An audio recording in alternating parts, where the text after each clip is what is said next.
மாண்புமிகு பேரவைத் தலைவர் அவர்களே, மாபெரும் தலைவர்கள் வழிநடத்திய மாண்பும் மாபெரும் வரலாற்று சிறப்பு கொண்ட இந்த சட்டமன்ற பேரவையின் 17வது சட்டமன்ற பேரவைக்கு நம்மையும் நம்ம தமிழக வெற்றி கழகத்தை சார்ந்த சட்டமன்ற உறுப்பினர்களையும் தேர்ந்தெடுத்து அனுப்பின நிரந்தரமாக என் நெஞ்சில் குடியிருக்கும் தாயன்புமிக்க தமிழக மக்கள் அனைவருக்கும் என்னுடைய மனப்பூர்வமான நன்றிகள். 17வது சட்டமன்ற கூட்டத்தொடரின் முதல் ஆளுநர் உரையின் மீதான நன்றி தெரிவிக்கும் தீர்மானத்திற்கு பதிலுரை வழங்க வாய்ப்பளித்த மாண்புமிகு பேரவைத் தலைவருக்கு நம் வணக்கத்தை தெரிவித்துக் கொள்கிறோம். மாண்புமிகு பேரவைத் தலைவர் அவர்களே, இந்த 17வது மாமன்றத்தில் அதிகப்படியான 12 கட்சிகளை சேர்ந்த பிரதிநிதிகள் தேர்ந்தெடுக்கப்பட்டிருக்கும். நாம கொள்கை ரீதியாகவும் நிலைப்பாடு ரீதியாகவும் வேறுபட்டு இருந்தாலும் மக்கள் பணி செய்வதுதான் நம்ம எல்லாருக்கும் பிரைமரியா இருக்கிற ஒரே எய்ம். அந்த வகையில தான் நம்ம எல்லாருமே நம்ம மக்களால் அங்கீகரிக்கப்பட்டு சட்டமன்றத்திற்கு வந்திருக்கிறோம். அதனால நாம கருத்தால் வேறுபட்டாலும் மக்கள் சேவை என்ற நோக்கத்தில் நம்ம மாநிலம் சார்ந்த விஷயங்கள்ல நம்ம எல்லாரும் ஒன்றிணைந்து பயணிச்சா நம்ம தமிழ்நாடு என்னைக்கும் எதிலையும் முதன்மை மாநிலமாக திகழும். ஆளுநர் உரைக்கு நன்றி தெரிவிக்கும் தீர்மானத்தில் பேசின மாண்புமிகு உறுப்பினர்களுக்கு நன்றி. எதிர்த்து பேசினாதான் எதிர்கட்சின்னு ப்ரூவ் பண்ண முடியும்னு நினைச்சுக்கிட்டு பேசின எதிர்கட்சியை சேர்ந்த எதிர்கட்சி தலைவர் உள்ளிட்ட மாண்புமிகு உறுப்பினர்களுக்கும் வணக்கமும் நன்றியும். பதிலுரை வழங்குற அதே நேரத்தில் நம்மளை சட்டமன்ற உறுப்பினராக தேர்ந்தெடுத்த பெரம்பூர் தொகுதி மக்களுக்கு நம்மளோட நெஞ்சார்ந்த நன்றிகள். அதே மாதிரி ராஜினாமா பண்ணிட்டாலும் நம்மளை தேர்ந்தெடுத்த திருச்சி கிழக்கு மக்களுக்கும் இந்த மன்றத்தில் நம்மளோட நன்றியை பதிவு செய்கிறோம். அப்புறம் நம்மளோட அரசியல் பயணத்தை பற்றியும் கொஞ்சம் பதிவு செய்ய விரும்புகிறோம். நாம் ஏதோ ஷூட்டிங்லேருந்து நேராக வந்து சிஎம் ஆன மாதிரியே சில பேர் ஒரு இமேஜ் கிரியேட் பண்ணுறாங்க. அவங்களுக்கு அவங்க ஆசைப்படுற லாங்குவேஜ்லேயே சொல்கிறோம், அது வெறும் ரீல் தான், ரியல் கிடையாது. ஒரு சாதாரண நடிகனாக நம்ம கெரியர் தொடங்குச்சு. அப்புறம் அப்படியே சின்சியராக உழைச்சி மேலே வந்தோம். நம்ம கெரியரில் நாம் மேலே வந்ததுக்கு இந்த விஜய் ஒருத்தன் மட்டுமே காரணம் இல்லை, அவனோட உழைப்பு மட்டுமே காரணம் இல்லை. இந்த விஜயோட உழைப்புக்கும் உயர்வுக்கும் பின்னாடி இருக்கிற ஒட்டுமொத்த தமிழ்நாட்டு மக்களோட அன்பும் அரவணைப்பும் தான் காரணம். ஒவ்வொரு வீட்டில் இருக்க ஒவ்வொருத்தரும் நம்மளை அவங்க வீட்டில் ஒருத்தனா ஏற்றுக்கிட்டது தான் நமக்கு கடவுளும் மக்களும் தந்த மிகப்பெரிய வரம். அதுக்காகவே கடவுளுக்கு சமமான நம்மளோட சொந்தங்களான தமிழக மக்கள் அனைவருக்கும் மீண்டும் மீண்டும் நன்றி. இப்படி நம்மளை தாயன்போடு அள்ளி அரவணைச்ச தமிழ்நாட்டு மக்களுக்கு நாம் எப்படியெல்லாம் துணையாக இருந்தோம், எப்படியெல்லாம் மக்களோட மக்களா இருந்தோம்னு சொல்றேன். 1990ஸ்லயே ரசிகர் மன்றமா இருந்தப்பவே மக்களுக்கு துணையா நிற்க ஆரம்பிச்சோம். அதுக்கப்புறம் நற்படி மன்றமாகவும் அதுக்கப்புறம் விஜய் மக்கள் இயக்கமாகவும் மாறி மக்களோட மக்களா நின்றுகிட்டு இருந்தோம். 2008 ஈழத் தமிழருக்கு ஆதரவா உண்ணாவிரதம் போராட்டம் செஞ்சோம். போர் முடிவுக்கு வரணும், நம்ம தொப்புள் கூடிய உறவுகளான ஈழத் தமிழர்களுக்கு பாதுகாப்பான நிம்மதியான ஒரு வாழ்வு கிடைக்கணும்னு அன்னைக்கே கோரிக்கை வச்சோம். 2009 ஆரம்பிச்ச விஜய் மக்கள் இயக்கம் வழியா நம்மளோட மக்கள் நல பணிகளை எக்ஸ்டெண்ட் அண்ட் எக்ஸ்பேண்ட் பண்ணிக்கிட்டே வந்தோம். கல்விக்கு துணையா இருந்தோம், சோஷியல் சர்வீஸ் செஞ்சோம், வெள்ள நிவாரணத்தில் துணையா இருந்தோம், கொரோனா காலத்தில் மக்களுக்கு தோள் கொடுத்தோம். விலையில்லா விருந்தகம், குருதியகம், முட்டைப்பால் ரொட்டி திட்டம், விழியகம், பயிலகம், நூலகம், இப்படி பல வழியில மக்களுக்கு துணையா இருந்தோம். அப்புறம் நம்மளோட திரைப்படங்கள்ல நம்மளால முடிஞ்ச வரைக்கும் ஊழல் எதிர்ப்பை சொன்னோம், சமூக நீதியை சொன்னோம், கல்வியை பத்தி சொன்னோம், அரசியலை பத்தி சொன்னோம். அரசியலை பத்தி பேசுனதுனால நம்ம படங்கள் சந்திச்ச இது வரைக்கும் சந்திக்கிற பிரச்சனையை பத்தி எல்லாருக்குமே தெரிஞ்சதுதான். இது மட்டும் இல்லாம 2011 நாகப்பட்டினத்தில் மீனவர் பிரச்சனைகளுக்கு ஆதரவாக ஒரு பெரிய பொதுக்கூட்டம் நடத்தினோம். மீனவர்கள் மீதான தாக்குதலை கண்டிச்சு பேசி அதில் நம்மளோட எதிர்ப்பை பதிவு செஞ்சோம். 2017 ஜல்லிக்கட்டு போராட்டத்தில் தமிழர் பண்பாட்டு உரிமைக்கான நம்மளோட ஆதரவை தெரிவித்தோம். 2018 ஸ்டெர்லைட் போராட்டம் துப்பாக்கி சூட்டில் பாதிக்கப்பட்ட நம்ம சொந்தங்களை நேர்ல சந்திச்சு ஆறுதல் சொன்னோம். 2021 உள்ளாட்சி தேர்தலில் விஜய் மக்கள் இயக்க வேட்பாளர்கள் போட்டியிட்டு ஜெயிச்சாங்க. கல்வி விருது விழா நடத்தி சிறந்த மதிப்பெண் பெற்ற மாணவ மாணவிகளுக்கு ஊக்கத்தொகையும் பரிசும் கொடுத்தோம். 2024 தமிழக வெற்றி கழகத்தை ஆரம்பிச்ச உடனேயே CAA-வை எதிர்த்து அறிக்கை விட்டோம். அரசியல் கட்சி ஆரம்பிச்சு விழுப்புரம் மாவட்டத்தில் விக்கிரவாண்டியில் நம்மளோட முதல் மாநில மாநாட்டிய வெற்றி கொள்கை திருவிழாவை நடத்தினோம். தந்தை பெரியார், பெருந்தலைவர் காமராஜர், அண்ணல் அம்பேத்கர், வீரமங்கை வேலுநாச்சியார், மக்கள் சேவகர் அஞ்சலை அம்மாள்னு நம்மளோட 5 கொள்கை தலைவர்கள் அறிவிச்சோம். இந்தியாவிலே 2 பெண் ஆளுமைகளை கொள்கை தலைவர்கள் அறிவிச்ச ஒரே கட்சி நம்ம டிவிக்கு மட்டும்தான் என்ற பெருமையோடு அறிவிச்சோம். பெரியார் சொன்ன மாதிரியே அவர் சொன்னதுல நமக்கு ஏற்புடையதை மட்டும் எடுத்துக்கிட்டோம். அவரோட கடவுள் மறுப்பு கொள்கையில நமக்கு உடன்பாடு இல்லைன்னு ஓப்பனா அறிவிச்சோம். நமக்கு கடவுள் நம்பிக்கை உண்டுன்னு அறிவிச்சோம். யாரோட நம்பிக்கைக்கும் நாம் எதிரானவங்க இல்லைன்னு தெளிவா அறிவிச்சோம். பெண் கல்வி, பெண்கள் முன்னேற்றம், சமூக சீர்திருத்தம், சமூக நீதி, இப்படி பெரியாரோட கருத்துக்களை நிறையவே ஏத்துக்கிட்டோம்னு அறிவிச்சோம். அண்ணல் அம்பேத்கரோட சம வாய்ப்பு, சமநீதி, சமத்துவத்தை ஃபாலோ பண்ணுவோம்னு அறிவிச்சோம். பெருந்தலைவர் காமராஜரோட மதச்சார்பின்மையை ஏத்துக்கிட்டதோட அவரோட நேர்மையான நிர்வாகத்தையே ஒரு கொள்கையா ஏத்துக்கிட்டோம்னு அறிவிச்சோம். வீரமங்கை வேலு நாச்சியாரோட மண் மீட்பையும் சமூக நல்லிணக்கத்தையும் பின்பற்றுவோம்னு அறிவிச்சோம். மக்கள் சேவகர் அஞ்சலை அம்மாளோட விடுதலை வேட்கையையும் மக்களோட வாழ்வாதாரத்துக்காக உறுதியாக நிற்கிறதையும் பின்பற்றுவோம்னு சொன்னோம். எல்லாருக்கும் எல்லாமும் கிடைக்கணும், எம் மதமும் நம் மதம்னு சொல்லி மதச்சார்பற்ற சமூக நீதி தான் நம்ம கொள்கைன்னு அறிவிச்சோம். நம்ம கொள்கை எதிரி யாரு, அரசியல் எதிரி யாருன்னு ஓப்பனா அறிவிச்சோம். எல்லாத்துக்கும் மேல பிறப்புக்கும் எல்லா உயிர்க்கும்ன்றத நம்மளோட அடிப்படை அரசியல் கோட்பாட்டா அறிவிச்சுட்டு தான் அரசியலுக்கே வந்தோம். நம்ம மதுரை மாநாட்டில் நம்மளோட தேர்தல் அரசியல் மற்றும் ஆட்சி அதிகார அரசியல் வழிகாட்டியா அறிஞர் அண்ணாவையும் புரட்சி தலைவர் எம்ஜிஆரையும் ஏத்துக்கிட்டதா அறிவிச்சோம். அப்புறம் இன்னனையும் நாம் இங்க பதிவு செஞ்சே ஆகணும். எல்லாரும் கட்சி ஆரம்பிச்சுட்டு தான் ஒவ்வொரு வீட்டுக்குள்ளேயும் போவாங்க. ஆனா நாம ஒவ்வொரு வீட்டுக்குள்ளேயும் போனதுக்கு அப்புறம் தான் கட்சியவே ஆரம்பிச்சிருக்கிறோம். ஒவ்வொரு வீட்டில் ஒவ்வொருத்தரும் நம்மள அவங்க பிள்ளையா, மகனா, அண்ணனா, தம்பியா ஏத்துக்கிட்டதும் இயல்பா நடந்துச்சு. தமிழ்நாட்டு மக்களோட மனசுக்குள்ள போறதுக்கு நாம பட்ட பாடு நமக்கு மட்டும்தான் தெரியும்.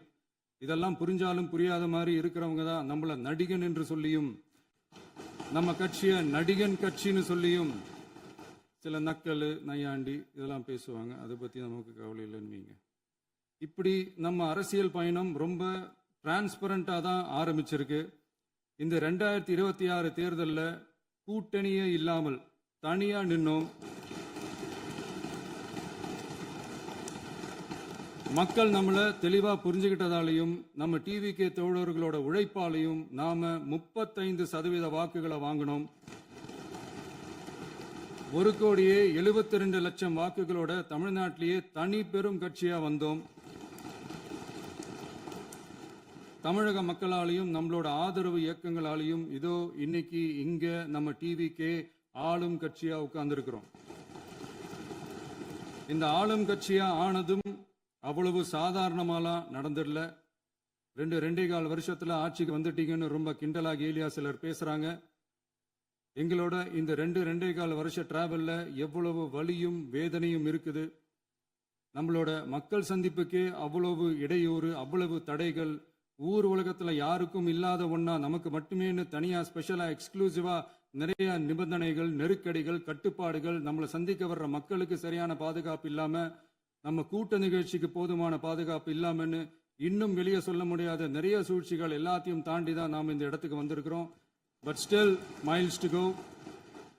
நம்ம டிராவல்ல எல்லாத்துக்கும் முக்கியமா நம்மளோட சொந்தங்கள், நம்மளோட உறவுகள், 41 பேர் கரூர் சம்பவத்தில் இழந்த வேதனை எல்லாம் எப்படி சொல்றதுனே தெரியல. நம்ம மனசை விட்டு என்னைக்கும் அந்த வலியும் வேதனையும் நீங்கவே நீங்காது. அதுலயும் நம்ம மேலேயே பழி போட்ட கொடுமையெல்லாம் இருக்கும் பாருங்க, அதெல்லாம் வேற லெவலுங்க. என்னத்துக்கு அப்படியெல்லாம் செஞ்சாங்கன்னு தெரியல. அரசியல்னா இப்படியெல்லாம் கொடூரமா இருக்கணுமா என்ன? சரி விடுங்க. இந்த விஜய் இவனோட மக்களுக்காக எதையும் தாங்க தயாராகிட்டான். இவ்வளவு பெயின்ஃபுல்லான நம்ம பொலிட்டிக்கல் டிராவல்ல நம்மளோட மிகப்பெரிய ஆறுதலும் பலமும் என்ன தெரியுமா? என் நெஞ்சில் குடியிருக்கும் என்னோட தமிழ்நாட்டு மக்களும் என் உயிருக்கு உயிரான என்னோட தோழர்களும் தான். அவங்களோட பலத்தால தான் அன்னைக்கு 1967 முன்னாள் முதல்வர் மாண்புமிகு அறிஞர் அண்ணா அவர்கள் தலைமையில் அமைஞ்ச சாமானியர்களோட ஆட்சி மாதிரி 1977 முன்னாள் முதல்வர் மாண்புமிகு புரட்சி தலைவர் எம்ஜிஆர் அவர்கள் தலைமையில் அமைஞ்ச மிக சாமானியர்களோட ஆட்சி மாதிரி இதோ இன்னைக்கு அதே வரிசையில 2026 சட்டமன்ற தேர்தலில் இந்த விஜயோட தோழர்கள் இடம்பெற்ற ஒரு மிக மிக சாமானியர்களின் ஆட்சி அமைஞ்சிருக்கு. வாகை சூடும் வரலாறு திரும்பி இருக்கிறது. இப்படி ஒரு தீர்ப்பை மக்கள் அளிச்சதுனால தான் தமிழக வரலாற்றில் ஒரு மகத்தான கூட்டணி ஆட்சியை நாம் அமைச்சிருக்கிறோம். இளைஞர்களால என்ன செய்ய முடியும், பெண்களால என்ன செய்ய முடியும்னு கேட்டவங்களுக்கான பதில் தான் இன்னைக்கு அமைஞ்சிருக்கிற நம்ம ஆட்சி. ஒரே ஒரு குடும்பம் மட்டும் முக்கியம்னு சொல்றது நம்மளோட ஆட்சி அதிகார அரசியல் இல்ல. தமிழ்நாட்டில் இருக்கிற ஒவ்வொரு குடும்பமும் முக்கியம்னு சொல்றது தான் நம்ம அரசியல். நம்மளோட ஆட்சி அதிகாரம் அதான் நம்மளோட மனசாட்சி உள்ள மக்கள் ஆட்சி. இந்த 2026 தேர்தலில் யாராலும் உடைக்கவே முடியாதுன்னு சொன்ன மதத்தை உடைச்சோம், சாதியை உடைச்சோம், முக்கியமா காசு கொடுத்து ஓட்டு வாங்குற ஒரு நச்சு கலாச்சாரத்தையே சுக்கு நூறா தூள் தூளா உடைச்சிருந்தோம். நாம கிளீன் கவர்னன்ஸ் அண்ட் குட் கவர்னன்ஸ்ல உறுதியா இருக்கிறோம். இப்ப மட்டும் இல்ல, எப்பவுமே இப்படிதான் இருப்போம். இதுல 100% இது உண்மைன்றதுனால தான் பாரம்பரியமான தினத்தந்தி பத்திரிகை ஊழலின் ஊற்றுக்கண் அடைக்கப்படுகிறதுன்னு 16/6/2026 அன்னைக்கு ஒரு தலையங்கமே எழுதியிருக்கு. ஒரு தவறு செய்தால் அது தெரிந்து செய்தால் அவன் தேவன் என்றாலும் விடமாட்டேன் என்று எம்ஜிஆர் அன்று பாடினார்.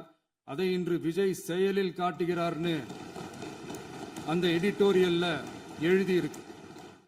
இந்த நேரத்தில் தினத்தந்திக்கு நம்மளோட நன்றியை தெரிவிச்சுக்கிறோம். அரசியலுக்கு வந்து 2 வருஷம் தான் ஆகுது. உங்களுக்கு என்ன தெரியும், உங்களால என்ன முடியும்னு கேலியா கேட்டவங்களுக்கு தினத்தந்தியோட பதிலை இப்போதைக்கு போதும்னு நினைக்கிறேன். என்னென்னமோ செய்வான்னு சொல்றானே இந்த விஜய், பல வருஷமா இருக்கிற ஒரு பதவி வெறி பிடிச்ச அரசியலை உடைச்சி எப்படி செய்வான்னு நம்ம மக்களை யோசிச்சிருவாங்க. இதோ இப்போ நம்ம மக்களுக்கு புரிஞ்சிருக்கும். இப்பவும் சொல்றோம், இது வெறும் ஆரம்பம் தாங்க. இந்த மாபெரும் சபையிலிருந்து கேட்கிற மக்களே, நமக்கு கொஞ்சம் அவகாசம் கொடுங்க. இதுக்கு முன்னாடி, அதாவது 2017 கடைசியில இருந்து 2026 ஏப்ரல் வரைக்கும் இருந்த புண்ணியவான்கள் ஆட்சியில ஒவ்வொரு டிபார்ட்மெண்ட்லயும் போட்ட ஏராளமான ஓட்டைகளை அடைச்சிக்கிட்டே படிப்படியா மக்களுக்கு நல்லதையும் செஞ்சுக்கிட்டே வருவோம். அதனாலதான் நமக்கு எதிரா யார் யாரோ சேரவே மாட்டாங்கன்னு நினைச்சவங்க எல்லாம் ஒன்னா சேர்றாங்க. நம்ம ஆட்சிக்கு டேட்டு குறிக்கிறாங்க.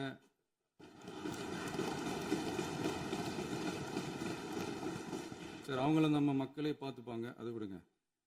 நாம ஆட்சிக்கு வந்து சரியா 40 நாள் ஆகுது. அதுக்குள்ள என்ன செஞ்சீங்கன்னு கேட்கிறாங்க. ஒரு லிஸ்ட் ஒன்று சொல்றேன் கேளுங்க.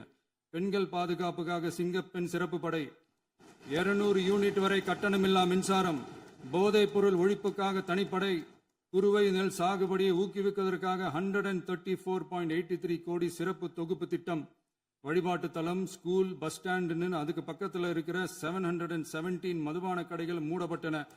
அங்க வேலையில் இருந்தவர்களுக்கு வேறு கடைகளில் வேலை, கவனிக்கப்படாமல் விடப்பட்ட அம்மா உணவகங்கள் புதுப்பிக்கப்பட்டன. பத்திரப்பதிவு துறையில் பகல் கொள்ளைக்கு ஃபுல் ஸ்டாப் வைக்கப்பட்டுள்ளது.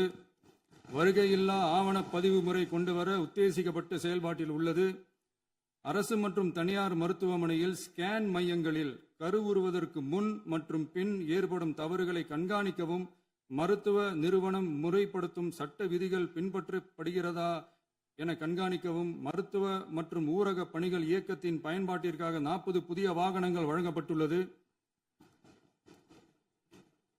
கூட்டுறவு வங்கியின் ஏழை எளிய மக்கள் வாங்கிய கடனுக்கு முதல் முத்தாய்ப்பாக ரூபாய் 2045 கோடி தள்ளுபடி வழங்கி ஆணையிடப்பட்டுள்ளது. ஒன்றிய அரசிடம் கேட்டுக்கொண்டதற்கிணங்க கடந்த 2 வருடமாக நிறுத்தி வைக்கப்பட்ட இருந்த ஜல் ஜீவன் மிஷன் திட்டம் புதுப்பிக்கப்பட்டு ஜல் ஜீவன் மிஷன் திட்டம் 2.0 நடைமுறைக்கு கொண்டு வரப்பட்டுள்ளது. 18,500 கோடி அளவில் உறுதியளிக்கப்பட்ட காஞ்சிபுரம் மாவட்டத்தில் மைய விரிவாக்க திட்டம், கோயம்புத்தூரில் மின்னணு பொருட்கள் மற்றும் மின்னணு அமைப்புகள் உற்பத்தி திட்டம், மற்றும் திருவள்ளூர் மாவட்டத்தில் காட்டுப்பள்ளி LNT கப்பல் கட்டும் தளம் விரிவாக்க திட்டத்திற்கு ஒப்பந்தங்கள் போடப்பட்டுள்ளன. அனைத்து நிர்வாக நடவடிக்கைகளும் மின்னணு முறையில் மாற்றம் கொண்டு வர நடவடிக்கை எடுக்கப்பட்டு வருகிறது. சட்டவிரோத கல்குவாரி மற்றும் அனுமதியின்றி கனிமங்களை எடுத்துச் செல்வது தடுக்கப்பட்டுள்ளது. பல்வேறு குவாரிகள் சீல் வைக்கப்பட்டுள்ளன. கனிமங்களை கண்காணிப்பது, எல்லைகளை நிர்ணயிப்பது மற்றும் ஆளில்லா விமானம் மூலம் அளவீடு செய்வது போன்றவற்றை செயல்படுத்துவதற்கான பணிகள் மேற்கொள்ளப்பட்டு வருகின்றன. அனைத்து துறைகளிலும் அலுவலர் தலையீடு இல்லாமல் லஞ்ச லாவண்யமற்ற தமிழகத்தை உருவாக்க அனைத்து நடவடிக்கைகளும் முடுக்கிவிடப்பட்டுள்ளது. இதெல்லாம் சாம்பிள் தான், இன்னும் இருக்கு. இந்த வெறும் 40 நாளுக்குள்ளேயே இவ்வளவு செஞ்சிருக்கோம்னா இனி வர்ற நாட்கள்ல கொஞ்சம் கொஞ்சமா படிப்படியா ஸ்டெடியா உழைச்சி லஞ்ச லாவண்யம் இல்லாத, ஊழல் இல்லாத, பெண்களுக்கு பாதுகாப்பான, சுதந்திரமான, டிரான்ஸ்பரண்டான தமிழ்நாட்டை நம்ம சொந்தங்களான தமிழக மக்களுக்கு தர்றது தான் நம்மளோட ஒன் அண்ட் ஒன்லி டார்கெட். கண்டிப்பா அதை நிறைவேற்றியே காட்டுவோம். 8 கோடி மக்கள் நம்மளோட இருக்கிறப்போ ஏங்க இதை செய்ய முடியாது? மாண்புமிகு பேரவைத் தலைவர் அவர்களே, தமிழ்நாட்டின் கருவூலம் எப்படி திசை மாறி உருமாறி தேய்ந்து ஓய்ந்து கிடைக்கிறதுன்னு சொன்னாங்க. திசை மாறி உருமாறி தேய்ந்து ஓய்ந்துன்னு வசனம் மாதிரி ரைமிங்கா இல்லாம வளமான இலக்கியமா இதே சபையில பேசினவங்களோட திறமையான ஆட்சியில நடந்த நிதி மேலாண்மையை பத்தி வெள்ளை அறிக்கையா வெளியிட்டோம். வெள்ளை அறிக்கை வந்ததிலிருந்தே கண்ணை கட்டுதுங்க. அந்த காலத்துல தான் பிள்ளையோ பிள்ளை, தொல்லையோ தொல்லைன்னு சொன்னாங்க. அதே மாதிரி தாங்க அவங்க ஆட்சியாலையும் அவங்களாலையும் இன்னைக்கு தமிழ்நாட்டுக்கே தொல்லையோ தொல்லை. இப்படி ஒரு நிலைமையை உண்டாக்கி வச்சுட்டு இவங்க சொல்றாங்க நமக்கு ஆட்சி செய்ய தெரியாதுன்னு. நம்ம அமைச்சர்களுக்கும் நம்ம சட்டமன்ற உறுப்பினர்களுக்கும் ஒன்னும் தெரியாதுன்னு. ஆமாங்க, எங்களுக்கு தெரியாதுதான். எங்க சட்டமன்ற உறுப்பினர்களுக்கும் அமைச்சர்களுக்கும் மக்கள் பணி செய்ய தெரிஞ்ச அளவுக்கு மக்கள் பணத்தை சுருட்ட தெரியாதுதான்.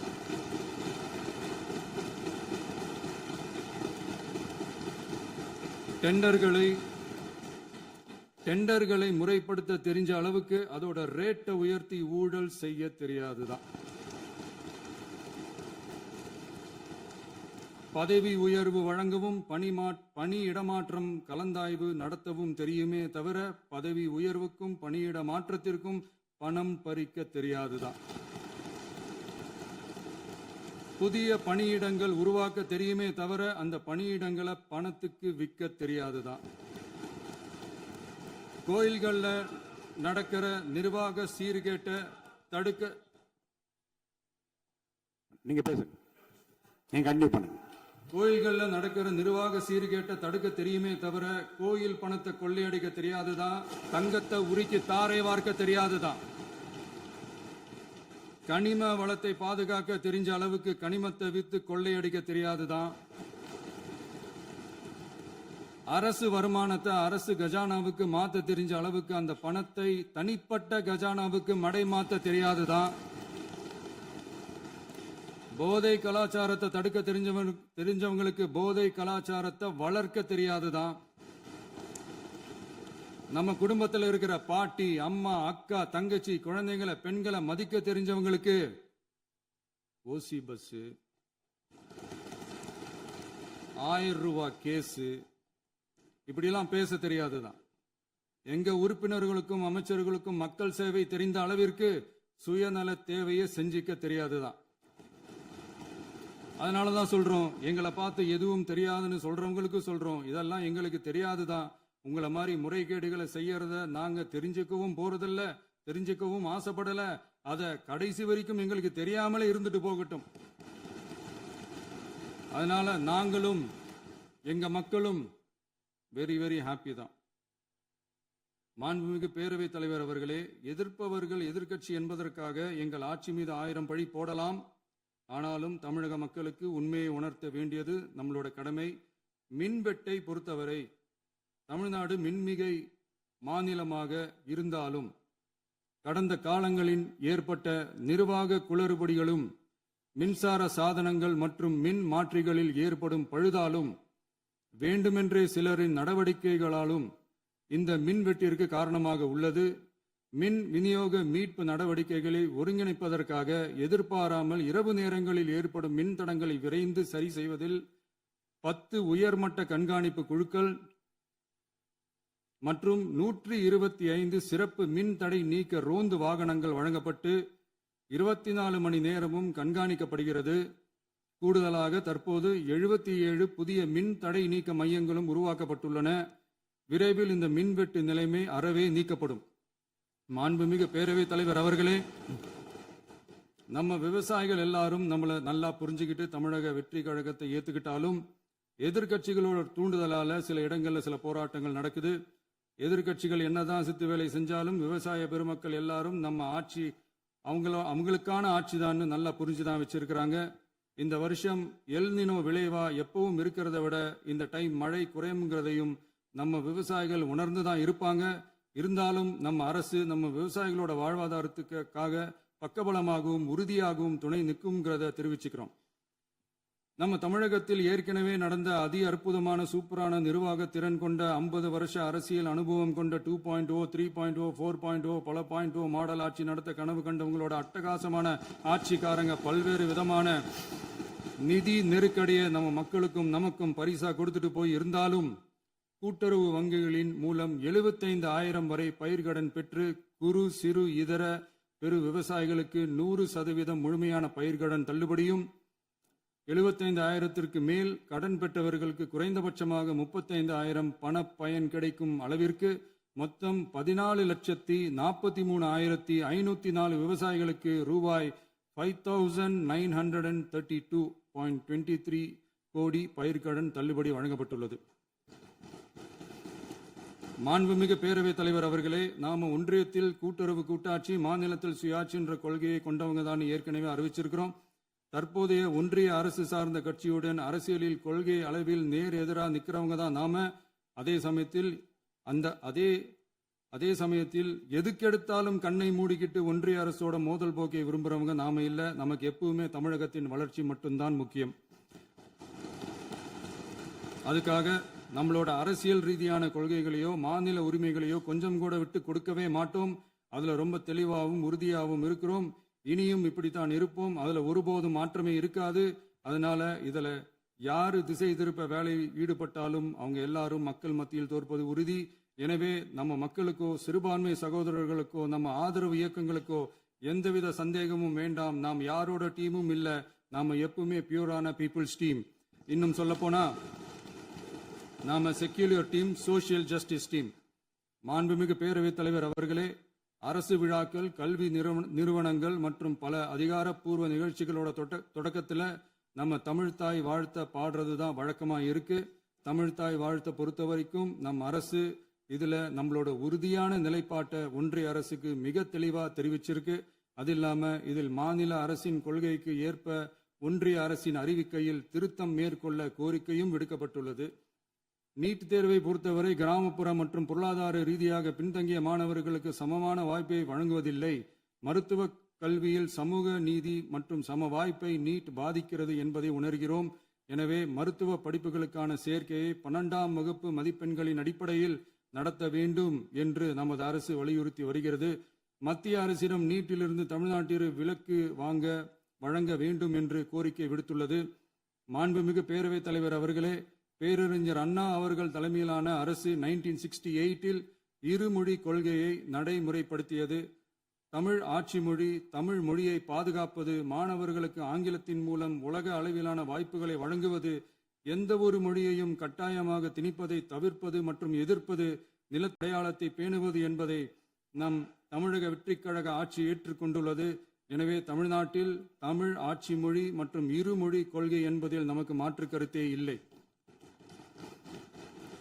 மாண்புமிகு பேரவைத் தலைவர் அவர்களே, கடந்த 11/6/2026 அன்று நடந்த நிதி ஆயோக் கூட்டத்தில் தமிழ்நாடு அரசின் சார்பாக கலந்து கொண்டு வறுமையற்ற தமிழ்நாடு இயக்கம் உருவாக்க தேவையான நிதியையும், தமிழ்நாட்டுக்கு 2 எய்ம்ஸ் மருத்துவமனைகளை தருமாறும், மருத்துவம் மற்றும் பல் மருத்துவ படிப்பிற்கு 12ஆம் வகுப்பு மதிப்பெண் அடிப்படையில் இடங்களை நிரப்புதல் குறித்தும், செயற்கை நுண்ணறிவு தொடக்க நிறுவன வளர்ப்பு மையங்கள் தமிழ்நாட்டில் அமைக்கவும், இளைஞர் திறன் மற்றும் வேலைவாய்ப்பு இயக்கம் செயல்படுத்த வேண்டியும், பெண்கள் தலைமையிலான வளர்ச்சி குறித்தும், மீனவ சமுதாயங்களின் வாழ்வாதாரம் மற்றும் மீன்பிடி படகுகள் மற்றும் மீனவர்களை விடுவித்தல் குறித்து நிரந்தர நடவடிக்கை எடுக்க வேண்டியும், காலநிலை தாங்கும் தன்மை பெருந்திட்டம் 2045 கீழ் விண்வெளி உற்பத்தி மையத்தை தேசிய விண்வெளி உற்பத்தி மையமாக அறிவிக்க கோரியும், தமிழ்நாட்டில் சாலை போக்குவரத்து, நெடுஞ்சாலை மற்றும் ரயில்வே அமைச்சகத்தின் மேம்பாட்டு குறித்தும், அனைத்து கிராமங்களையும் டிஜிட்டல் இணைப்பு வசதி ஏற்படுத்துதல் குறித்தும், கூட்டு குடிநீர் திட்டம் தொடரவும், அரசின் விழாக்களில் தமிழ்தாய் வாழ்த்துக்கான முதலிடத்திற்கான கோரிக்கையும், மேகதாது அணை கட்டுமான நிறுத்தத்தை உறுதிப்படுத்தவும், மாநிலத்தின் மீது மும்மொழி கொள்கையை வற்புறுத்தாமல் புதிய கல்விக் கொள்கையை திணிக்காமல் தமிழகத்திற்கான கல்வித்தொகை ரூபாய் 3284 கோடியை விடுவிக்க கோரியும், ஆண்டுதோறும் 5 லட்சம் இளைஞர்களுக்கு உதவித்தொகையுடன் கூடிய பணியினை தொழில்நுட்ப பயிற்சி வழங்க ஒத்துழைப்பு வழங்குமாறும், ஒகேனக்கல் 3ஆம் கட்ட கூட்டு குடிநீர் திட்டத்திற்கான நிதி ரூபாய் 2283.40 விடுவிக்கவும், வேலை வாய்ப்பு மற்றும் வாழ்வாதாரத்துக்கான உத்தரவாத திட்டத்தின் கீழ் வேலை வாய்ப்புகளை உருவாக்க உடனடி நடவடிக்கை மேற்கொள்ள வேண்டியும் மற்றும் திருக்குறளை தேசிய இலக்கியமாக அறிவிக்குமாறும் தமிழ்நாடு சார்பில் பேசியுள்ளோம் என்பதை தெரிவித்துக் கொள்கிறோம். மாண்புமிகு பேரவைத் தலைவர் அவர்களே, அண்டை மாநிலங்களுடனான நட்புறவு ஒரு மாநிலத்தின் வளர்ச்சிக்கும் நாட்டின் ஒற்றுமைக்கும் மிகவும் அவசியமானது. தமிழ்நாடு தனது அண்டை மாநிலங்களுடன் நதி நீர் பங்கீடு, பொருளாதாரம், கல்வி, கலாச்சாரம் மற்றும் போக்குவரத்து துறைகளில் நல்லுறவை பேணி வருகிறது. பரஸ்பர மரியாதை, ஒத்துழைப்பு மற்றும் கூட்டாட்சி தத்துவத்தின் அடிப்படையில் அண்டை மாநிலங்களுடனான நட்புறவை வலுப்படுத்தவும் நமது ஆட்சியில் காக்கப்படுகிறது. மாண்புமிகு பேரவைத் தலைவர் அவர்களே, சட்டம் ஒழுங்கை பற்றி பேச்சு வந்தது. சட்டம் ஒழுங்கு சரியா இருக்கணும் அப்படின்றதுல எங்களுக்கு மாற்று கருத்தே கிடையாது. கண்டிப்பா லா அண்ட் ஆர்டர் கரெக்டா இருக்கணும், கரெக்டா இருக்கும், இருக்க வைப்போம். அதே மாதிரி பெண்கள் பாதிக்கப்படுறதையும் இங்க யாராலையும் சகிச்சுக்கவே முடியாது. அதுக்கான கடுமையான நடவடிக்கைகள் நம்ம அரசு எடுத்துக்கிட்டு இருக்கிறோம். இந்த சிங்கப்பெண் சிறப்பு அதிரடிப்படை கூட அதுக்கான ஒரு ஃபர்ஸ்ட் ஸ்டெப் தான். அதே மாதிரி இந்த போதைப் பொருள் நடமாட்டம், அதை கண்ட்ரோல் பண்றதுக்கும் நம்ம அரசு கடுமையான நடவடிக்கைகள் எடுத்துக்கிட்டு இருக்கிறோம். அதையும் கண்டினியூ பண்ணி எடுப்போம். மாண்புமிகு பேரவைத் தலைவர் அவர்களே, இப்போ நான் சொன்ன இந்த பிரச்சனைகள்லாம் 2026 போன மாதம் மே மாதம் 10ஆம் தேதி புதுசாக வந்துடல. இதெல்லாம் பல வருஷமா இருக்கிற பிரச்சனைகள் தான், பல வருஷமா கண்டுக்காம விட்ட பிரச்சனைகள் தான். இன்னைக்கு எதிர்கட்சிக்காரங்க அதை பற்றி கேட்கும் போது எனக்கு அது அக்கறையா தெரியல, அவதூறு அரசியலாக தான் தெரியுது, பழி போடுற அரசியலாக தான் தெரியுது. இப்படி அவதூறு பழி போடுறவங்களை பார்த்து ஒன்னே ஒன்று தான் கேட்கணும்னு தோணுது. கடந்த 9-10 மாசமா நம்ம ஸ்டேட்ல சட்டம் ஒழுங்கு டிஜிபியே இல்லை. சட்டம் ஒழுங்கு டிஜிபியை போடுங்கன்னு சொல்லி எல்லாம் ஓஞ்சி போயிட்டோம். போன ஆட்சியில் நடந்ததுக்கெல்லாம் இப்பதான் விடையே கண்டுபிடிக்கிறோம் நம்ம ஆட்சியில்.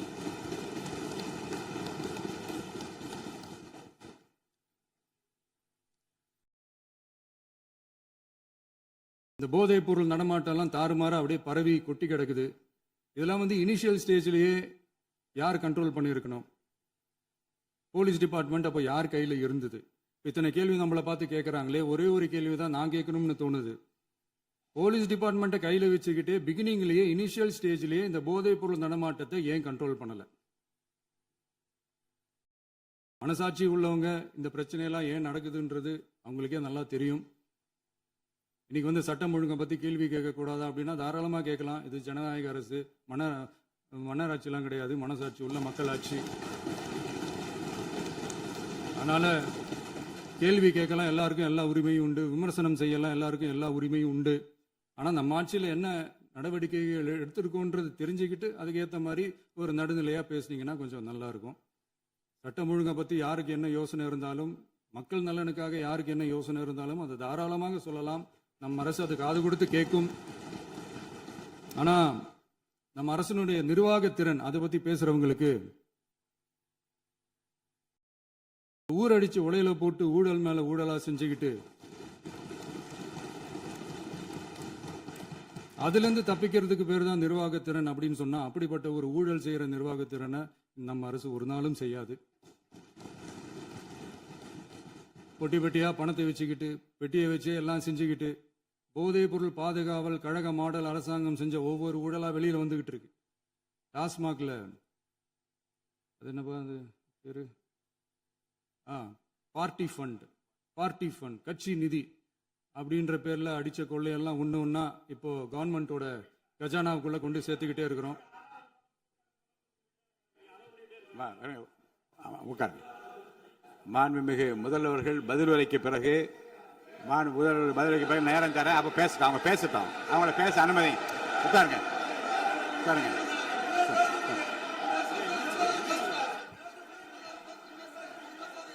மாண்புமிகு அலோவ் பண்றேன் உட்காருங்க. மாண்பு உறுப்பினர்கள் நீங்க இங்க உட்காருங்க, அமைதியா உட்காரு. நீங்க எல்லாம் உட்காருங்க. உட்காருங்க, உட்காருங்க. மாண்புமிகு நீங்க எல்லாரும் உட்காருங்க. அமைதியா உட்காருங்க.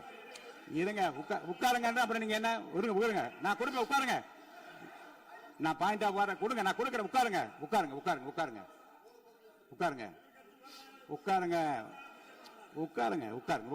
உட்காருங்க. மாண்புமிகு முதல்வர் அவர்கள் கோர்வையாக நிதானமாக சொல்லிக்கொண்டே இருக்கிறார். நீங்க குறிப்பெடுத்து வைத்துக் கொள்ளுங்கள். பேசி முடித்தவுடன் நான் உங்களுக்கு அவகாசம் தருகிறேன். நீங்க ஒண்ணு சொல்லுங்க, என்ன என்பது நீங்க சொல்லுங்க. உங்க சொல்லுகிற வாய்ப்பை நான் உங்களுக்கு தருகிறேன். இப்பொழுது மாண்புமிகு முதலமைச்சர் உங்கள் உரையை தொடரலாம்.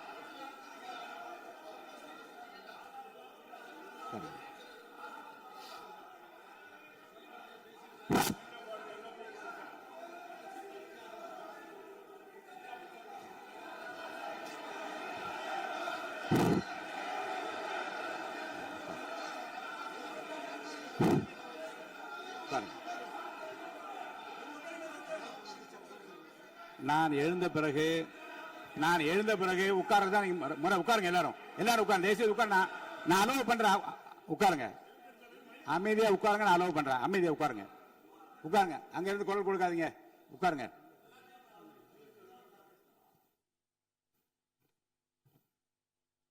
இனிமையான இந்த விவாதத்தில் இதுவரை குறுக்கீடுகள் இல்லாமல்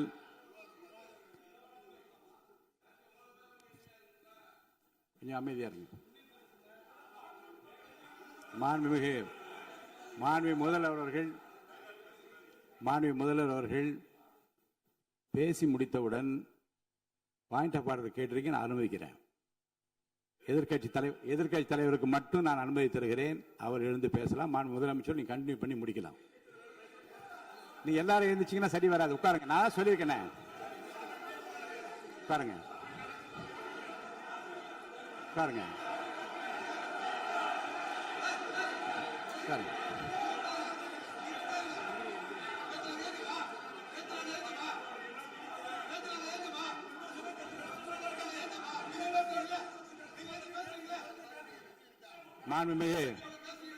மாண்பு உறுப்பினர் அமைதி காக்க வேண்டும். நேற்று எதிர்க்கட்சி தலைவர் பேசுகிற போதும் அவர் பேசுகிற எல்லாவற்றுக்கும் நான் அனுமதி அளித்தேன். அதில் பாயிண்ட் ஆஃப் கேளுங்க. அந்த விவாதத்தில் கேளுங்க. இப்போதும் மாண்புமிகு முதலமைச்சர் அவர்கள் பேசி முடித்த பிறகு நான் உங்களுக்கு அதுக்குரிய அவகாசத்தை தருகிறேன். நீங்க கேள்வி கேளுங்க. கேட்கிற உரிமையும் விளக்கத்தை பெற்றுக்கொள்ள உரிமை உங்களுக்கு இருக்கிறது. அதற்கு அவகாசம் நான் தருகிறேன்.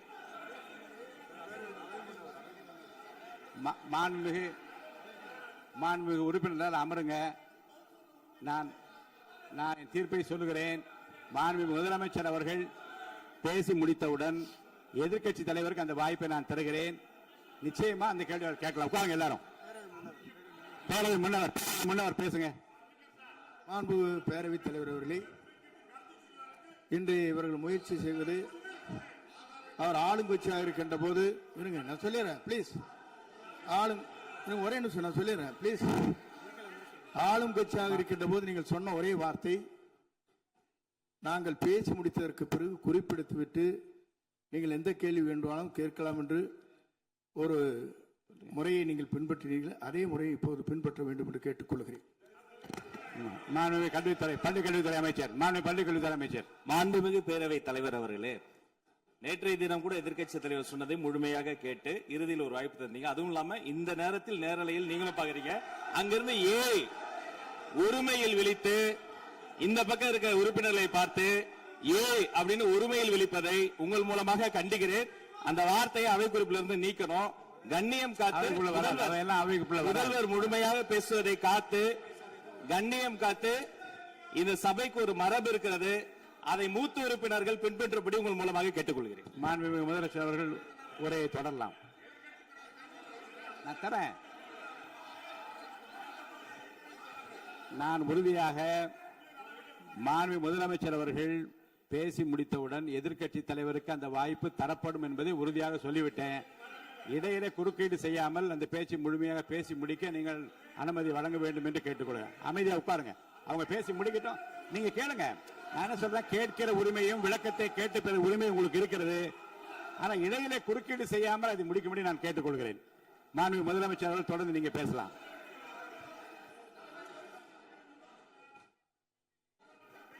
எதிர்க்கட்சி தலைவர் அவர்கள் உங்கள் கட்சியினுடைய உறுப்பினரை அமைதிப்படுத்த வேண்டும் என்று நான் கேட்டுக்கொள்கிறேன்.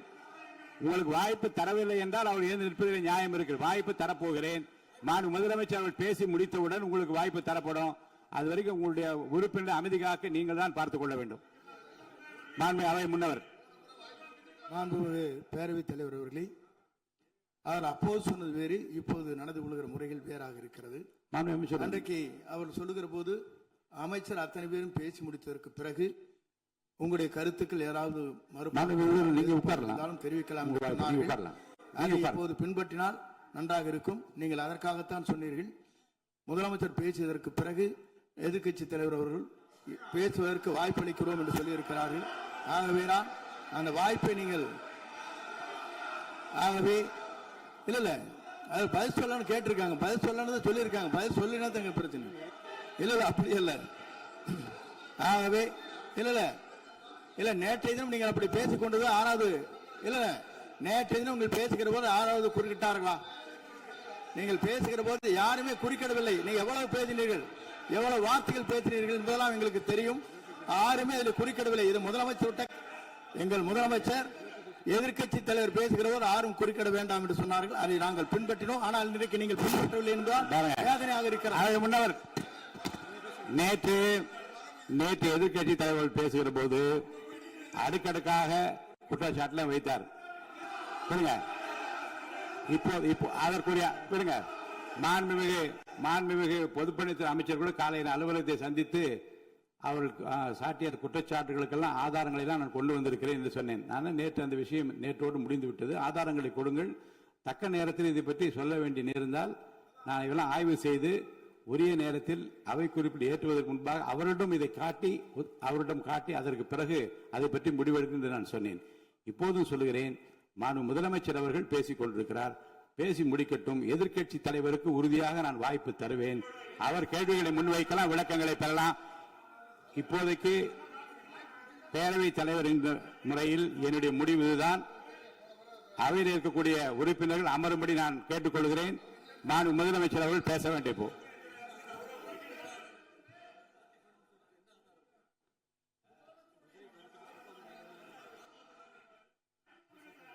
மாண்புமிகு இருங்க. அவை முன்னவர் பேரவைத் தலைவர் அவர்களே, நேற்றைய தினம் நீங்கள் முழுமையாக பேசினீர்கள். உங்கள் பேச்சுக்கள் எப்படி இருந்தது என்பதும் நாடு அறியும். இருந்தாலும் கூட நாங்கள் அமைதியாக இருந்தோம். இல்ல நீங்க இருங்க. ஒவ்வொரு வார்த்தைக்கு இருங்க. நீங்க மின்வெட்டையில நீங்க சொன்னீங்க. உங்களுடைய முன்னாள் அமைச்சர் ஆற்காடு வீராசாமி இருக்கிற போது மின்வெட்டால் தான் நாங்கள் ஆட்சியே மாறியது என்றெல்லாம் சொன்ன கதையெல்லாம் இருக்கு. அதெல்லாம் சொன்னோம்னாங்க. நாங்களே அமைதியா இருந்தா அதுக்காக நீங்க தயவு செய்து எதிர்க்கட்சி தலைவருக்கு வாய்ப்பளிக்கிறார்கள். அந்த வாய்ப்பை நீங்கள் அவர் முதலமைச்சர் பேசுவதற்கு பிறகு பேசினால் அழகாக இருக்கும். அவை முன்னர் பள்ளி கல்வித்துறை அமைச்சர். மாண்புமிகு பேரவைத் தலைவர் அவர்களே, அவர் ஒரே ஒரு வார்த்தையை தான் சொன்னார். பார்ட்டி ஃபண்ட் என்ற வார்த்தையை கேட்டு எதிர்க்கட்சி நண்பர்கள் கோபப்படுகிறார்கள். ஆனால் அதன் மீது உங்களுக்கு பாயிண்ட் ஆஃப் ஆர்டர் தருவதாகவும் நீங்கள் சட்டப்பேரவை தலைவர் சொல்கிறீர்கள். நேற்றைய தினம் இதே போல வெற்றி தலைவர் அவர்களினுடைய வழிகாட்டில் வளர்ந்த நாங்கள் சகிப்புத்தன்மையோடு அவர்கள் பல வார்த்தைகள் சொன்னார்கள். புதிதாக சோஃபா மாடல் என்றார்கள், குதிரை பேரம் என்றார்கள், எத்தனையோ வார்த்தைகள் சொன்ன போது சகிப்புத்தன்மையோடு அதை கேட்டு பொறுமையாக இருந்தோம். குதிரை பேரம் எல்லாம் அவைக்குள் நீக்கப்பட்டு விட்டது. சரி, சோஃபா மாடல் என்று சொன்னார்கள். ஆதாரம் கேட்டு இப்படி எழுந்து நாங்கள் கொந்தளிக்காமல் ஒரு சட்டமன்றத்தில் ஒரு உறுப்பினர் எப்படி நடந்து கொள்ள வேண்டும் என்பதற்கு எடுத்துக்காட்டாக தமிழக வெற்றி கழகத்தின் உறுப்பினர்கள் நடந்து கொண்டார்கள். இப்போது மதிப்பிற்குரிய எதிர்க்கட்சி தலைவர் அவர்களை உங்கள் ஊடாக நான் கேட்பது என்னவென்றால், அவர்களினுடைய கட்சி உறுப்பினர்களை அவர் அமைதிப்படுத்தி முதல்வர் அவர்கள் உரையை முழுமையாக கேட்டு சகிப்புத்தன்மைக்கு சட்டமன்றத்தில் இந்த பக்கம் மட்டுமல்ல அந்த பக்கமும் எடுத்துக்காட்டாக இருப்பதற்கு அவர் வழிவகை செய்ய வேண்டும் என்று உங்கள் மூலமாக கேட்டுக்கொள்கிறேன். பொதுப்பணித்துறை அமைச்சர்.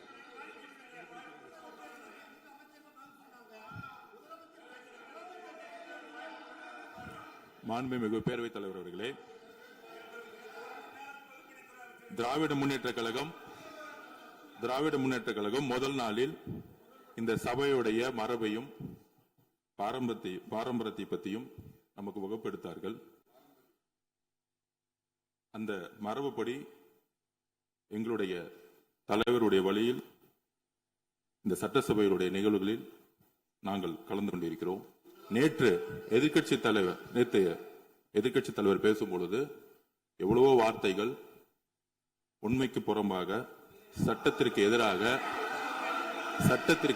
ஒரே நிமிஷம் பேசுறேன். சட்டத்திற்காக பேசும் பொழுது நாங்கள் அமைதியாக இருந்தோம். ஒரு 2-3 முறை தான் அவரு பேசும்போது மினிஸ்டர்கள் இருந்துச்சு நின்னாங்க. ஆனா இன்னைக்கு மாண்புமிகு முதலமைச்சருடைய முதல் உரை கடந்த 4 நாட்களாக திராவிட முன்னேற்ற கழகம் முதலமைச்சர் ஏன் பேசலன்னு சொல்லிட்டே இருந்தாங்க. இன்னைக்கு பேச ஆரம்பிச்ச உடனே அவர் சொன்ன வார்த்தை பார்ட்டி ஃபண்ட் சொன்னார். எந்த பார்ட்டின்னு சொல்ல. ஆனா அந்த வார்த்தைகள் சொல்லி முடிஞ்ச உடனே எதற்காக முதலமைச்சருடைய பேச்ச இவங்க குறுக்கிறாங்கன்னு தெரியல. நீங்கள் சொன்னதுபடி முதலமைச்சர் பேச வேண்டும். பேசிய பின்பு கருத்துகளுக்கு பதிலளிக்க அவர்கள் பதிலளிக்கும், நாங்களும் பதிலளிக்க தயாராக இருக்கிறது பதிவு பண்றோம். மாண்பு முதலமைச்சர் அவர்கள்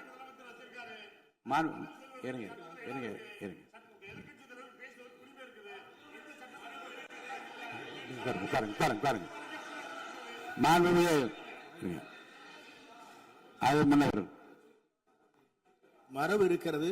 எப்போது வேணும் பாயிண்ட் ஆஃப் ஆர்டர் இருக்கலாம். இருந்தாலும் கூட நீங்க அந்த மரபை நீங்க கடைபிடித்தீங்களா உங்க ஆட்சியில? நீங்க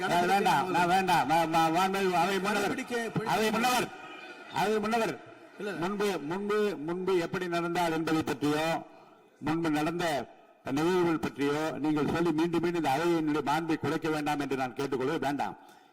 இப்போது உள்ள பிரச்சனை, மாண்பு முதலமைச்சர் அவர்கள் தன்னுடைய பேச்சை உறுதி செய்து முடிக்க வேண்டும். அவர் முடித்த பிறகு எதிர்க்கட்சி தலைவருக்கு நான் நிச்சயமாக வாய்ப்பு தருவேன். அவர் கேள்வி கணைகளை தொடுக்கலாம், சந்தேகங்களை கேட்கலாம்.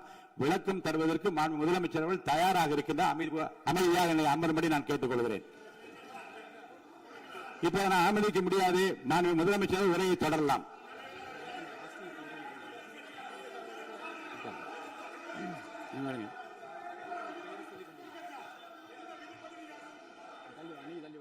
மாண்புமிகு உறுப்பினர் ஆஸ்தின் உங்க இடத்துல போய் உட்காருங்க.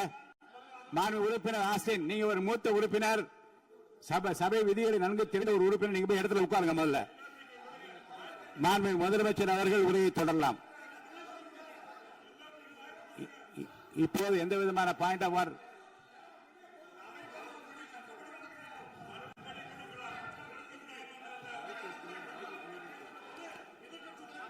நான் வாய்ப்பு இல்லை என்று சொன்னால் நீ எழுந்து நிற்பதிலே நியாயம் இருக்கிறது. உட்காருங்க. வாய்ப்பு உறுதியாக எதிர்க்கட்சி தலைவருக்கு பாயிண்ட் ஆஃப் ஆர்டர் மட்டுமல்ல, உட்கார்ந்து அவர் பேசிய பேச்சுக்களை என்னென்ன இருங்க, என்ன என்ன என்ன என்ன என்ன உங்களுக்கு சந்தேகம் இருக்கிறதோ, வினாக்கள் இருக்கிறதோ அதை நீங்க கேட்கலாம். அவர் பதில் சொல்வதற்கு தயாராக இருக்கிறார். பேசி முடிக்கின்ற வரை அமைதி காக்கும்படி உங்களை நான் கேட்டுக்கொள்கிறேன். மாண்புமிகு எதிர்க்கட்சி தலைவர் முழு ஒத்துழைப்பை நீங்கள் தர வேண்டும் என்று நான் எதிர்பார்க்கிறேன்.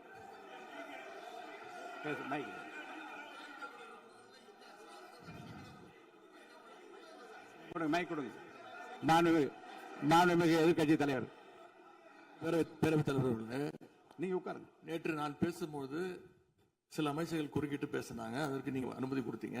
அது மாதிரி இன்னைக்கு முதலமைச்சர் பேசும்போது சில வார்த்தைகள், தவறான வார்த்தைகள் பேசுறாரு. அவர் பார்ட்டி ஃபண்ட் அப்படின்னு சொல்லியிருக்கிறாரு.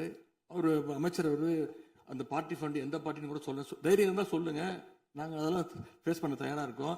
எதையும் ஆதாரத்தோடு எதையும் பேசுங்க. இங்க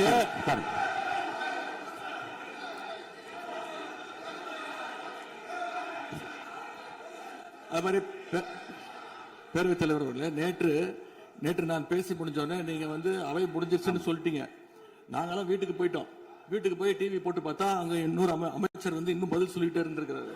அதற்கெல்லாம் நாங்க இப்ப என்ன பதில் இது, என்ன மரபு இது? நீங்க போய் பேசிக்கிட்டே இருப்பீங்களா? நாங்க அதை பார்த்துக்கிட்டே இருக்கணுமா? அதே மாதிரி இன்னைக்கு முதலமைச்சர் அவர்கள் பேசும்போது நாங்களும் அமைதியா கேட்டுட்டு தான் இருந்தோம். ஆனா சில கருத்துக்கள் அவர் பேசும்போது அதை நாங்க அனுமதிக்க முடியாது. ஆதாரத்தோடு ஏதாவது பேசணும்னா, குற்றச்சாட்டுகள் சொல்லும் போது ஆதாரத்தோடு சொன்னீங்கன்னா அதை நாங்க ப்ரூவ் பண்றதுக்கு தயாராக இருக்கு. மாண்புமிகு உறுப்பினர் அவர்கள் இருங்க. நேற்று மாண்புமிகு எதிர்க்கட்சி தலைவர்கள் பேசியதும் மாண்புமிகு பொதுப்பணித்துறைகள் பேசியதும் ஆதாரம் இல்லாமல் பேசக்கூடாது என்று நான் சொன்னேன். ஆய்வு செய்து நீக்கப்பட வேண்டியது நீக்கும் என்று சொன்னேன். இப்போது மாண்புமிகு முதல்வர் அவர்கள் பேசி முடிக்கட்டும். நீங்கள் கூறிய கருத்துப்படி அதில் ஆதாரங்கள் இல்லாத குறிப்பாக இருந்தால் அதை நீக்குவதற்குரிய உரிமை எனக்கு இருக்கிறது. ஆய்வு செய்து நான் நடவடிக்கை எடுப்பேன். இப்போது மாண்புமிகு முதலமைச்சர் அவர்கள் பேசலாம்.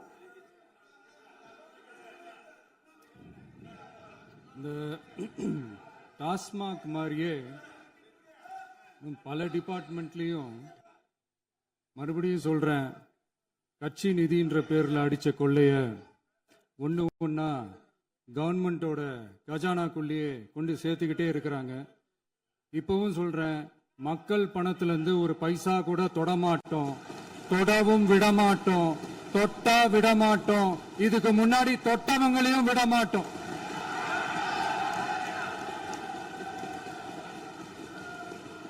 ஒவ்வொரு ஊழலா வெளியில வரும் போலயே, ஒவ்வொரு வேஷமா கலைஞ்சிரும் போலயே இங்க இருக்கிற நிறைய பேரு நடுங்கி போய் இதுல நம்ம மேல அவதூறு வேற. இப்ப புதுசா ஒரு வெப்பன் ஒண்ணு கொண்டு வந்திருக்காங்க. அது என்ன தெரியுமா? அவங்க தயவால தான் நம்ம ஆட்சி நடக்குதாம். மக்கள் தயவால இந்த ஆட்சி நடந்துகிட்டு இருக்கு. மனசாட்சி உள்ள சக்திகளோட ஆதரவால இந்த ஆட்சி நடந்துகிட்டு இருக்கு. நாங்க தான் அனுப்பி வச்சோம் அப்படின்றாங்களே. அனுப்பி வச்சவங்களுக்கு மினிஸ்ட்ரியில இடம் கொடுத்தா ஏன் கதறீங்க? ஏன் இவ்வளவு கோபம்? ஏன் இவ்வளவு கதறல்ஸ்? இதுல இன்னொரு முக்கியமான விஷயம், மார்க்சிஸ்ட் கம்யூனிஸ்ட் கட்சி நமக்கு ஆதரவு கொடுத்தது சுயேட்சையா எடுத்த முடிவுன்னு சொல்றாங்க. அதே மாதிரி இந்திய கம்யூனிஸ்ட் கட்சி நமக்கு ஆதரவு கொடுத்தது சுயேட்சையா எடுத்த முடிவுன்னு சொல்றாங்க. இதுல எங்க இருந்து நாங்க தான் அனுப்பி வச்சோம்னா புரியலையே. மக்களுக்கு நல்லா புரியும், எல்லாத்தையும் தெளிவா பார்த்துக்கிட்டு இருக்கிறாங்க.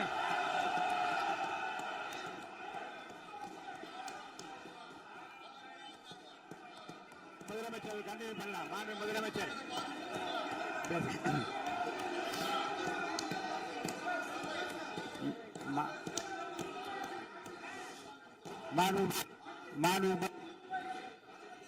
முதலமைச்சர் கண்டினியூ பண்ணலாம். நீங்க கண்டினியூ பண்ணலாம்.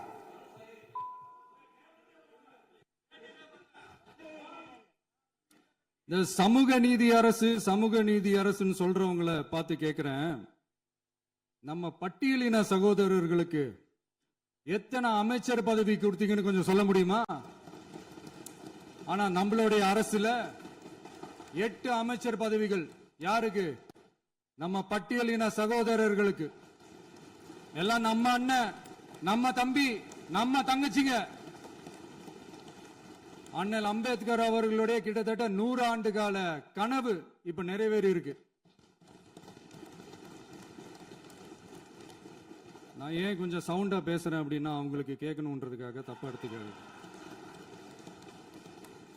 அதே மாதிரி பெண்களோட பாதுகாவலர் நாங்க தான் அப்படின்னு சொல்லிக்கிறவங்களை கேட்கிறேன், எத்தனை பெண்களுக்கு அமைச்சர் பதவியில இடம் கொடுத்தீங்க கொஞ்சம் சொல்ல முடியுமா? எங்க அரசுல 4 சகோதரிகளுக்கு அமைச்சர் பதவி கொடுத்திருக்கிறோம்.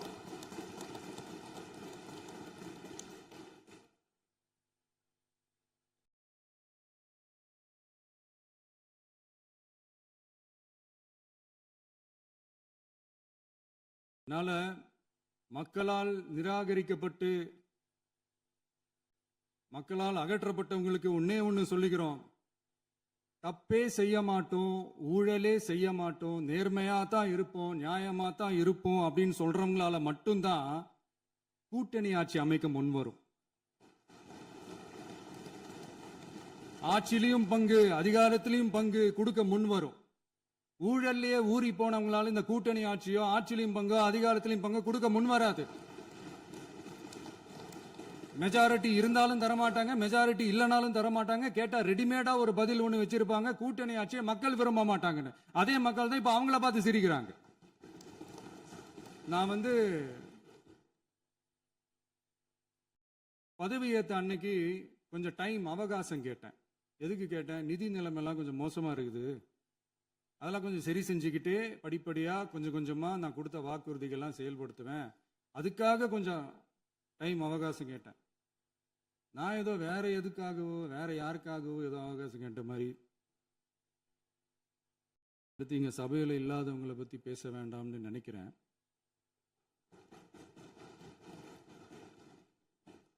இங்க நம்மளை பத்தி அவதூறு பரப்புறதோட மட்டும் இல்லாம இப்ப நம்ம மக்கள் மேலேயும் அவதூறு பரப்ப ஆரம்பிச்சிட்டாங்க. மக்கள் நமக்கு ஓட்டு போட்டது தப்பான், குடும்பம் குடும்பமா நமக்கு ஆதரிச்சது தப்பான். இது இப்ப இல்ல, நான் சொல்றது எம்ஜிஆர் அவர்கள் காலத்திலிருந்தே. அப்பவே அவர் ஜெயிச்சப்போ அதே மக்களை தப்பு தப்பா பேசுறது. மக்கள் என்ன பண்ணிட்டாங்க, எம்ஜிஆர் என்ன பண்ணிட்டாரு, எம்ஜிஆர் என்ன இது பண்ணிட்டாரு. 50 வருஷமா ஒரே டெக்னிக்கா.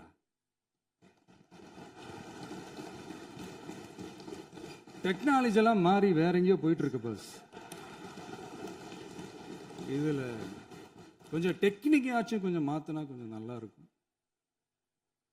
அதனால மக்களுக்கு யூஸ்ஃபுல்லா இருக்கிற மாதிரி இந்த ஆக்கப்பூர்வமான கருத்துக்களோ ஆக்கப்பூர்வமான யோசனைகளோ இருந்தா சொல்லுங்க, அதை நாங்க டெஃபரெண்டா எடுத்துக்கிறோம். ஆனா அதை விட்டுட்டு இந்த நக்கல் நையாண்டி சம்பந்தம் இல்லாத பேச்சு இதெல்லாம் பேசிட்டு அப்புறம் முதல்வர் பதில் சொல்லல, முதல்வருக்கு பதில் சொல்ல தெரியல அப்படின்னா அப்புறம் என்ன சோஃபா மாடல் ஆட்சியா? அது என்னன்னு புரியறதுக்கே எனக்கு ரொம்ப நாள் ஆச்சு. இந்த sofa set, table chair, teapoy, furniture பிசினஸ்லாம் வேற எங்க வெளியில போய் பண்ண சொல்லுங்க. அப்படி அந்த பிசினஸ் தான் பண்ணணும்னா நிறைய பிசினஸ் பண்ற மாதிரி வெளியில போய் பண்ண சொல்லுங்க, இங்க சட்டசபைக்குள்ள வேணாம். அதனால ஆக்கப்பூர்வமான கருத்துக்கள் இருந்தா சொல்லுங்க, டெஃபினட்டா அது சரியா இருந்தா நாங்க ஏத்துக்கிறோம். எனக்கு ஒரு குட்டி கதை ஒன்று ஞாபகம் வருது, சொல்லாமா? ஒரு ஊர்ல ஒரு பெரியவர் வெயில் ரொம்ப ஜாஸ்தியா இருக்குன்னு சொல்லிட்டு கண்ணுக்கு மேல கை வச்சுக்கிட்டு இப்படி சுத்தி முத்தி தேடிக்கிட்டு இருந்தாராம். அப்ப கூட இருந்த ஒரு சின்ன பையன் என்ன தேடுறீங்க அப்படின்னு கேட்டானா. அதுக்கு அந்த பெரியவர் சொன்னாரா, அது ஒண்ணு இல்ல தம்பி, உங்க அப்பா இங்கதான் இருப்பாருன்னு சொன்னாங்க, அதான் தேடிக்கிட்டு இருக்கேன், எங்க உங்க அப்பாவையா காணோம்?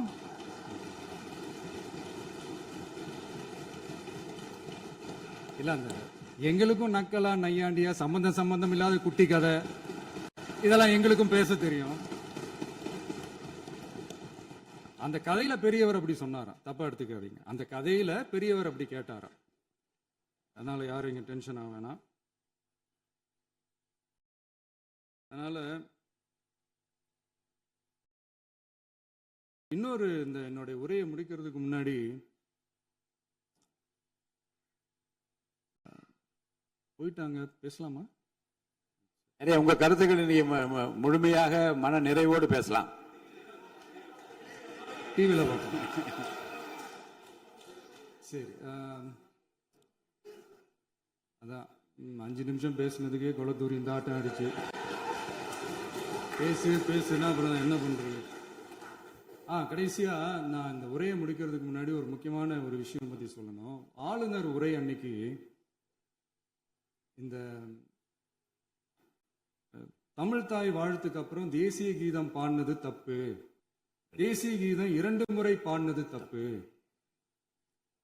அப்படி ஒரு நிகழ்வு இதுக்கு முன்னாடி இந்த சட்டசபையில நடந்ததே கிடையாது, அந்த மரபே மாத்திட்டீங்க, இப்படி ஒரு பெரிய உரிமை போராளிகளை, அந்த மரபு காக்கிற உரிமை போராளிகளை ஒரே ஒரு கேள்விதான் கேட்கணும். 2021 ஆகஸ்ட் 2 ஞாபகம் இருக்கா?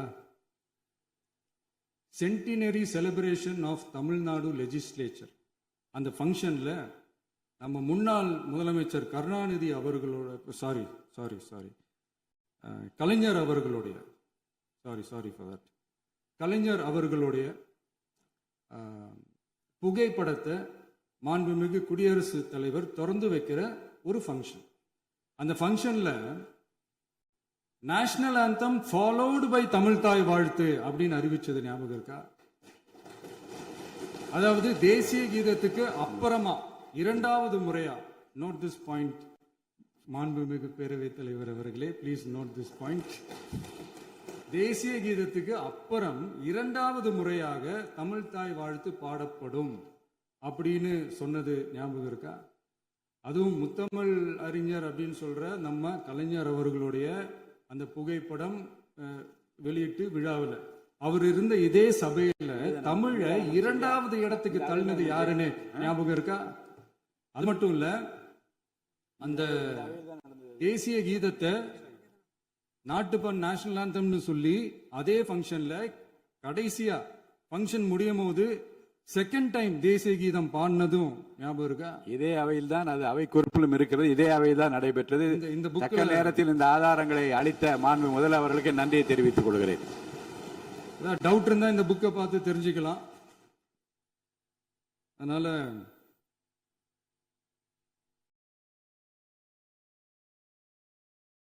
இதெல்லாம் கேட்டா என்ன சொல்லுவாங்கன்னா, அது ஜனாதிபதி கலந்துகிட்ட ஃபங்க்ஷன், அதெல்லாம் அப்படிதான், அதெல்லாம் கண்டுக்க கூடாது அப்படின்னு சொல்லுவாங்க. இதே மாதிரிதான் பேசுறது ஒண்ணு, செய்யறது ஒண்ணு, பேசுறது ஒண்ணு. இதெல்லாம் மக்கள் பார்த்துக்கிட்டு இருக்காங்க. எலெக்ஷனுக்கு முன்னாடி தான் அப்படி செஞ்சுக்கிட்டு இருந்தாங்க. இப்போ எலெக்ஷனுக்கு அப்புறம் அதே தான் செய்கிறாங்க. இந்த விஜயையும் சாமானியர்களின் உண்மையான சமூக நீதி அரசையும் அவமானப்படுத்துறதுக்கு தான் அவங்களோட அந்த பொலிட்டிக்கல் சீனியாரிட்டி அது பயன்படுத்துது போல. சரி, செய்யட்டும், நல்லா செய்யட்டும். இப்போ ஆனாலும் நம்மளுடைய மாநில உரிமை, மொழி உரிமை, உத்தம உத்தரர் போல வேஷம் போடுற எதிர்கட்சிக்கு ஒன்றை மட்டும் ஆணித்தரமாக சொல்றோம். உங்களை மாதிரி தமிழ்னு சொல்லிக்கிட்டு, மொழி, பண்பாடு, கலாச்சாரம்னு சொல்லிக்கிட்டு ரெட்டை வேஷம் போடுறவங்க நாங்க கிடையாது. உலகெங்கும் வாழும் என் தமிழ் சொந்தங்களுக்கு நம்முடைய உத்தரவாதம் தமிழ் தான் எங்க உயிர் நாடி அப்படின்றத மறக்க மாட்டோம். இப்பவும் சொல்றோம், மாநில உரிமையில எப்பவும் உறுதியா இருப்போம். அதே சமயத்துல அரசியல் வேற, ஒன்றிய மாநில அரசுகளுக்கு இடையே இருக்கிற நிர்வாக அணுகுமுறை வேற. இதுல நாங்க ரொம்ப தெளிவா இருக்கிறோம். அதனால எங்களுக்கு பாடம் எடுக்கிறதா நினைச்சுக்கிட்டு உங்க வேஷத்தை நீங்களே கொஞ்சம் கொஞ்சமா கலைச்சிக்கிட்டே வர்றீங்க, மறந்துடாதீங்க. அப்புறம் நேத்து எதிர்கட்சி தலைவர், மாண்புமிகு எதிர்கட்சி தலைவர் பேசும்போது நிறைய பேசினாங்க. அதுல ஒண்ணு மட்டும், அரசு சொல்றதா நினைச்சுக்கிட்டு நம்மளை இன்டைரக்டா ஈவில் அப்படின்ற அந்த வார்த்தையை யூஸ் பண்ணாங்க. எனக்கு ஒண்ணு தான் சொல்லணும்னு தோணுது. ஈவில்ஸ்னு டெவில்ஸ் பேசக்கூடாது.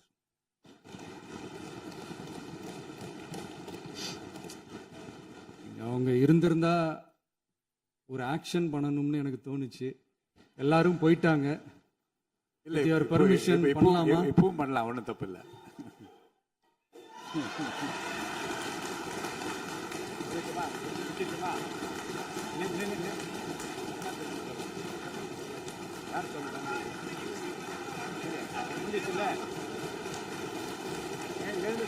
சொல்லுமா